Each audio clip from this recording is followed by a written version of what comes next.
Le grand problème qui nous est posé, à commencer par cette élection, c'est le problème de la démocratie.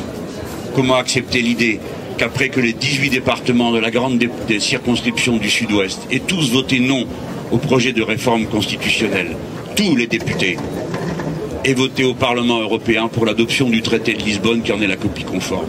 Cette catastrophe politique, nous sommes en train de la vivre.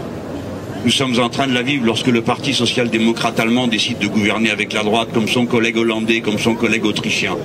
Quand ils décident les uns et les autres d'approuver le traité de Lisbonne qui interdit l'harmonisation sociale et nous soumet au camp belliciste de l'OTAN.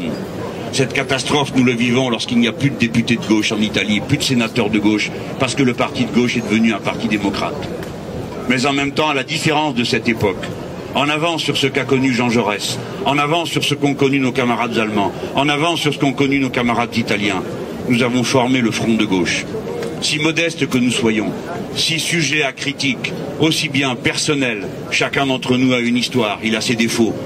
Il n'a pas que des défauts, mais il a aussi ses défauts, j'en conviens. Collectivement, le poids de notre histoire et de nos oppositions, nous avons réussi à le dépasser pour poser ensemble l'existence de ce front de gauche.